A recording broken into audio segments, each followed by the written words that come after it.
Assalamualaikum warahmatullahi wabarakatuh. Alhamdulillah, wassalatu wassalamu ala rasulillah, Sayyidina wa maulana Muhammad ibn Abdillah, wa ala alihi wa sahbihi wa man tabi'ahu wa mawalah.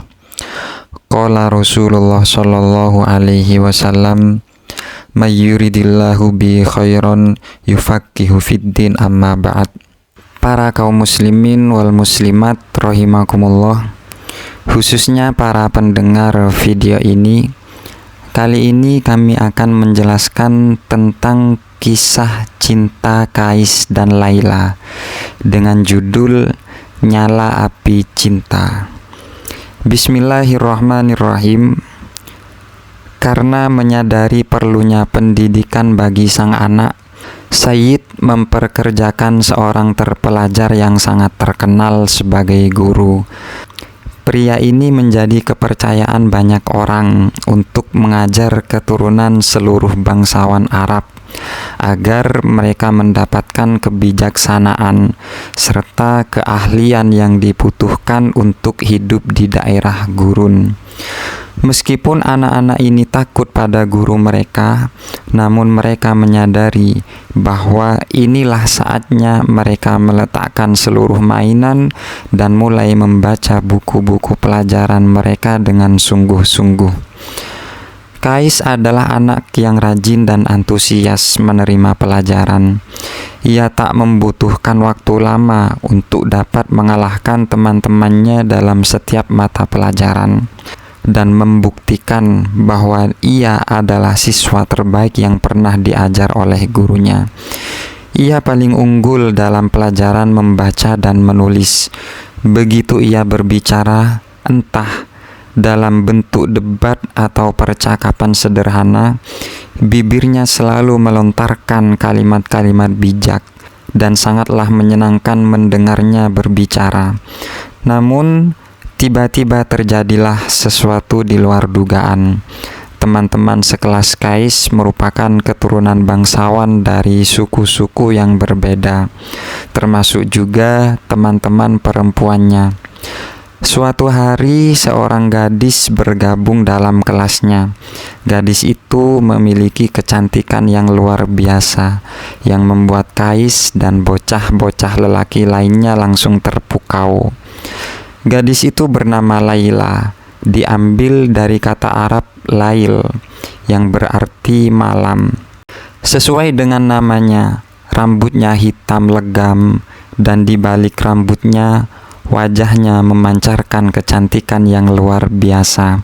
Matanya berwarna gelap, dalam, dan bersinar bak mata rusa. Dan hanya dengan satu kejapan bulu matanya, ia dapat meruntuhkan dunia. Bibir mungilnya hanya terbuka untuk mengucapkan kata-kata manis.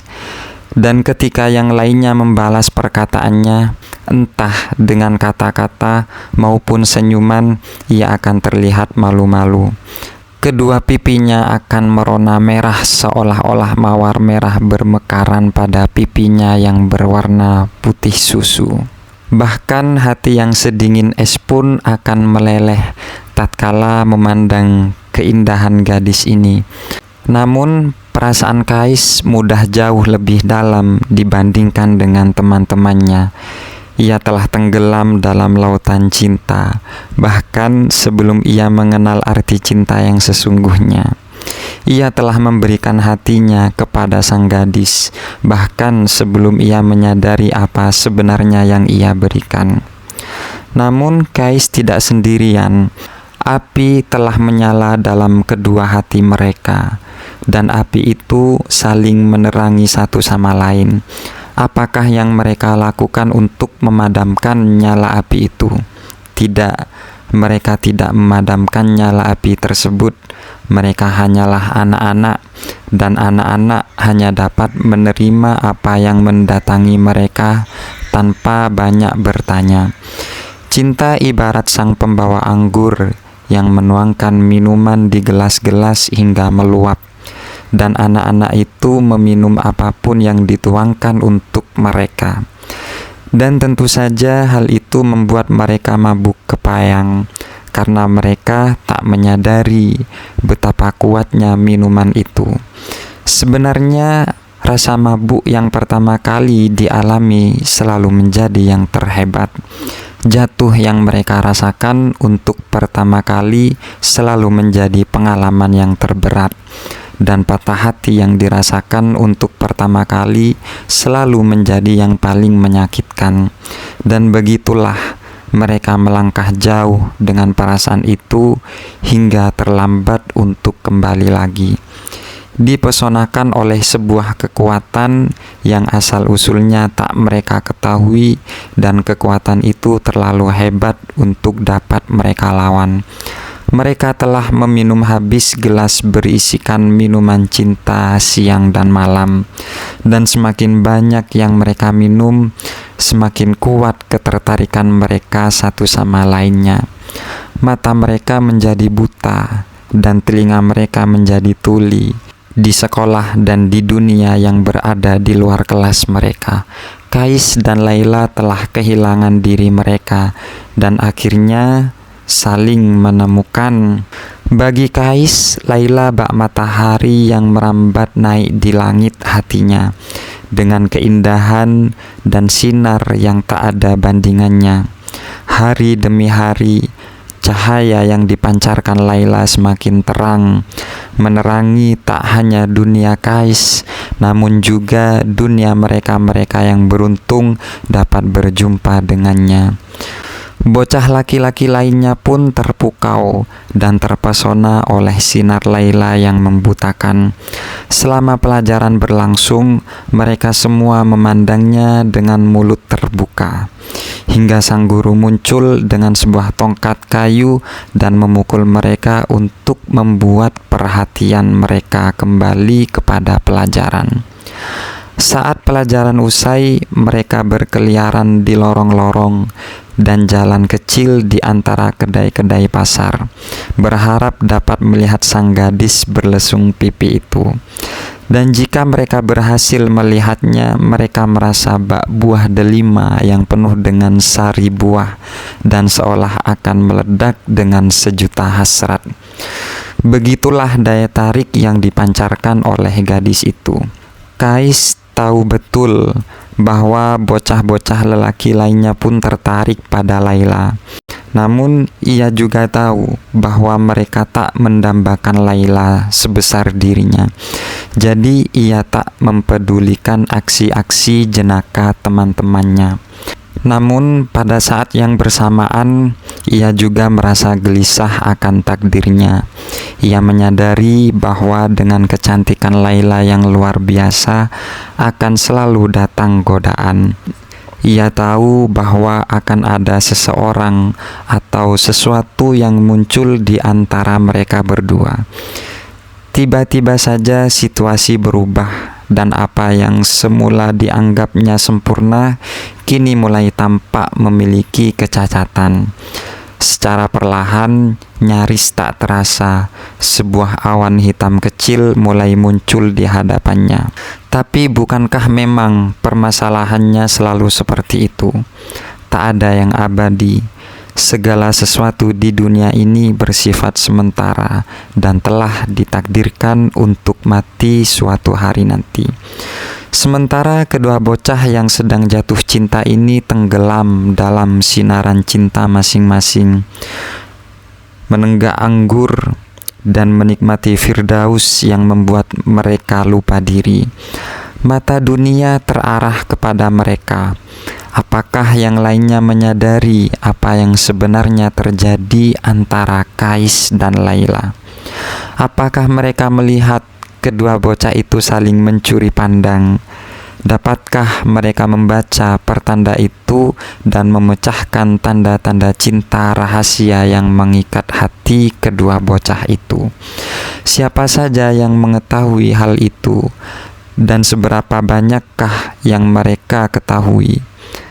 Tak ada yang berkata apapun, hingga suatu hari terdengar sebuah suara berucap, "Apakah kau belum mendengar bahwa Kais dan Laila sedang jatuh cinta?"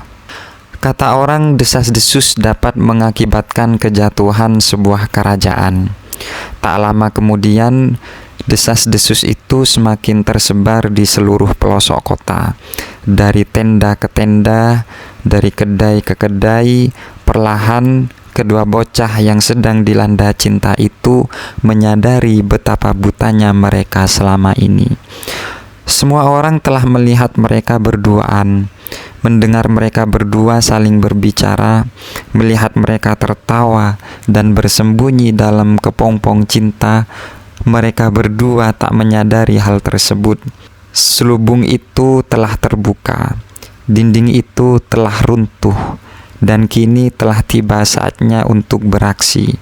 Demi menyelamatkan diri dan juga cinta mereka, kedua bocah itu berusaha untuk meredakan tatapan mata mereka yang tajam ke arah satu sama lain dan menutupi bibir-bibir mereka yang haus akan ungkapan cinta.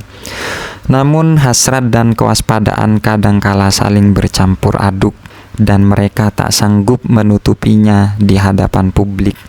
Kewaspadaan bukanlah sebuah rantai bagi hati yang telah terikat oleh kecantikan kekasihnya. Apa yang harus dilakukan oleh Kais? Jiwanya adalah cermin bagi sinar yang dipancarkan oleh Laila. Bagaimana caranya ia dapat menyimpan sinar itu untuk dirinya sendiri? Laila menyinarinya bagai matahari yang bersinar terik di siang hari.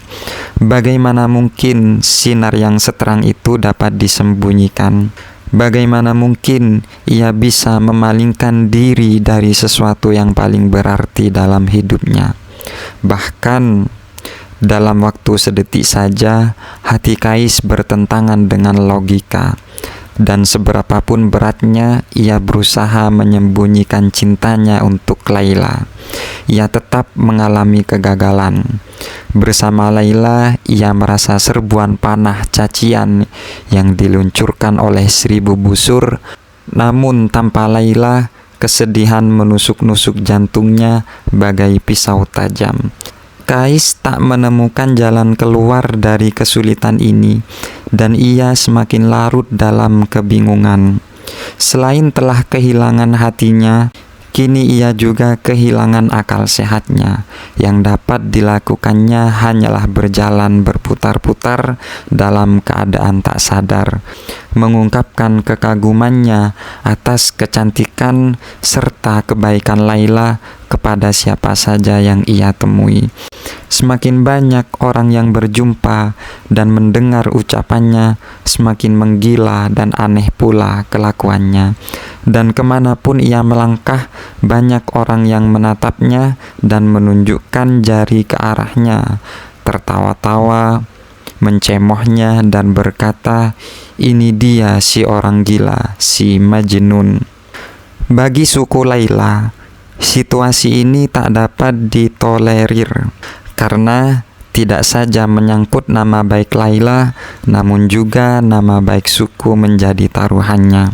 Apakah benar jika integritas mereka dipertanyakan dan nama baik mereka dinodai oleh si bocah gila dari Banu Amir ini? Apakah benar reputasi Laila ternoda? Mereka harus segera bertindak. Hal pertama yang mereka lakukan adalah melarang Laila untuk keluar dari tendanya. Seorang penjaga bertugas untuk menjaga bagian depan tenda dan diperintahkan agar menangkap Kais jika ia mencoba untuk mendekati Laila. Begitulah yang terjadi. Mereka menyembunyikan sang rembulan dari genggongan anjing pemburu. Tak ada yang dapat dilakukan atau diucapkan oleh Laila untuk mencegahnya. Ia harus menyembunyikan kesedihannya. Kesedihan yang mengancam akan merobek hatinya menjadi dua. Hanya saat sendirian sajalah ia melepaskan topengnya dan membiarkan air mata kesepian jatuh menetes di pipinya. Kiranya hanya ini yang bisa kami sampaikan. Kurang lebihnya kami mohon maaf yang tiada tara. Assalamualaikum warahmatullahi wabarakatuh.